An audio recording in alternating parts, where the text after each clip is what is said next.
Senior reporter Aviwe Mtila moving around Johannesburg, avoiding all the potholes, making it through traffic lights that aren't working to get the thoughts of organisations and ordinary South Africans on the matter. Let's go over to Aviwe with the latest on that. Hello to you, Aviwe. Where do we find you, and who's talking to you so early in the morning?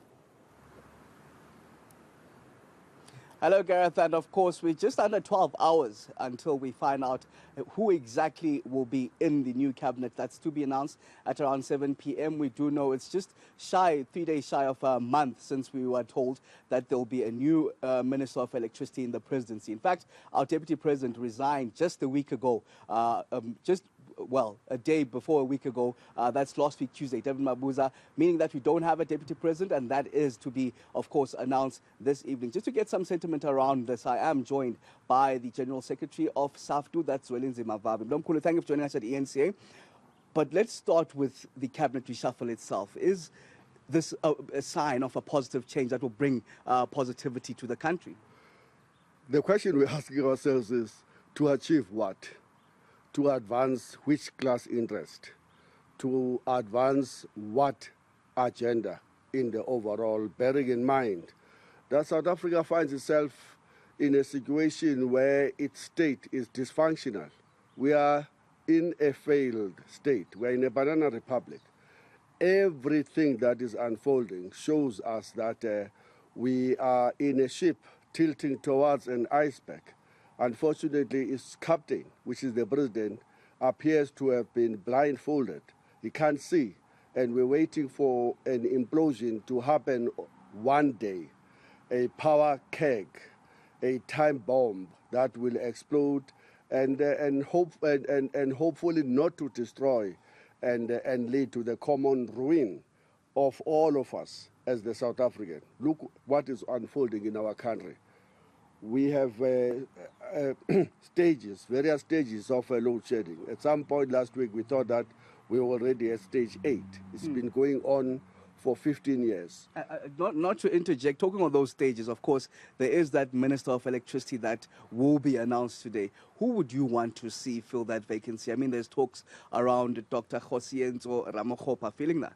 It doesn't matter. The agenda that he's going to be pursuing is the agenda to collapse, to hollow out, and to privatize electricity generation, and to leave Eskom as just an empty shell that will not even able to serve the interest of the poor black majority in our country. So we're asking ourselves, why must we be excited about some new minister who's going to be an add-on to the Minister of Energy, Minister of State Enterprises, and now a third layer of bureaucracy? To what end? What is that the president is seeking to achieve by adding another layer of bureaucracy on top of the two that we already have? Can't you see that this is just mindless gymnastics that are taking the country nowhere? And then talking of Eskom and load shedding, we understand later on today at 2 o'clock you're heading to the Hillbrow police station to lay charges against Andre Director. What exactly will be in that charge sheet?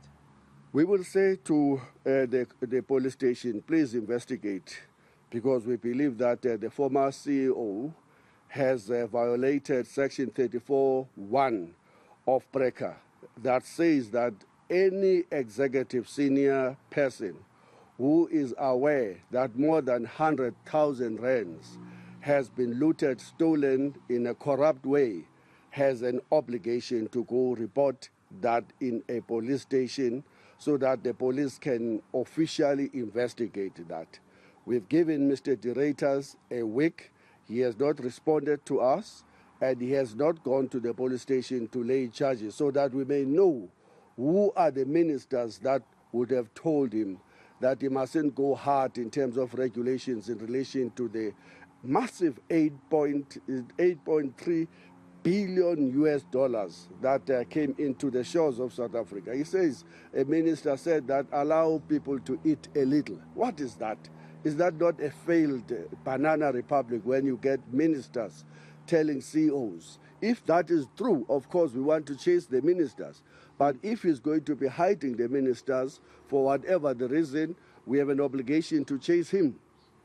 But Mr. Dureta says he did indeed report these, and those people will be arrested and let go the following day. He did report it to even the advisors of the president himself. So he has gone to the various avenues, reporting it to the police. We understand senior officials within the police. What more do you want from him?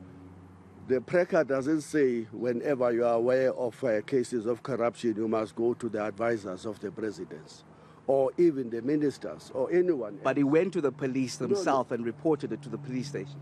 No, he didn't go to the police station. He says he briefed some senior police officials. It's not different to what the president did in the wake of the Pala scandals. He had also briefed the head of his security, who's the police, but he doesn't have a police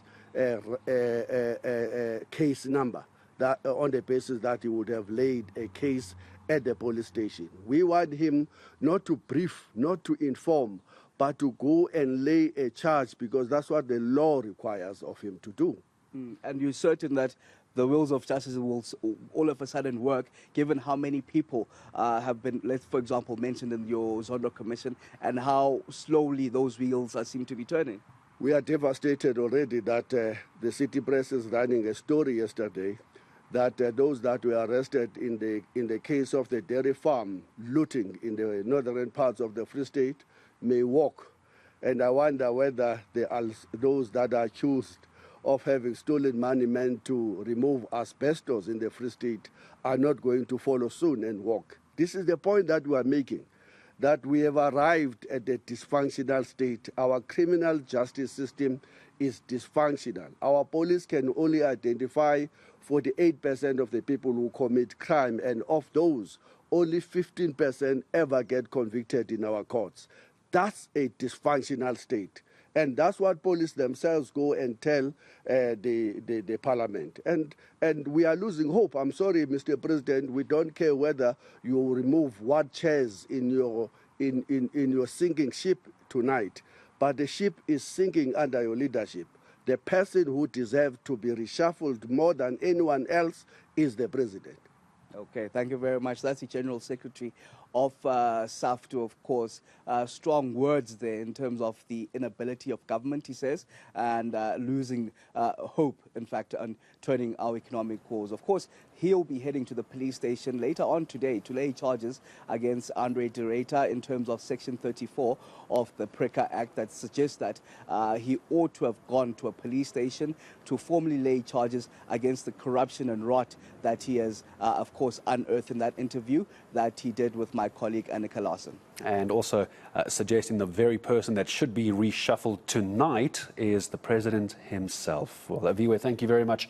Indeed, we'll come back to you again later in the day as Aviwe continues to get us more reaction in the build-up to that cabinet reshuffle. If you've only just joined us, you missed it earlier. It is going to be taking place tonight. It's been confirmed by the presidency. The reshuffle will be 7 p.m. this evening. You can expect that to be live here on eNCA and also on eNCA.com for live streaming. And I certainly hope you are going to have power, because we are currently in stage 4 for the rest of today.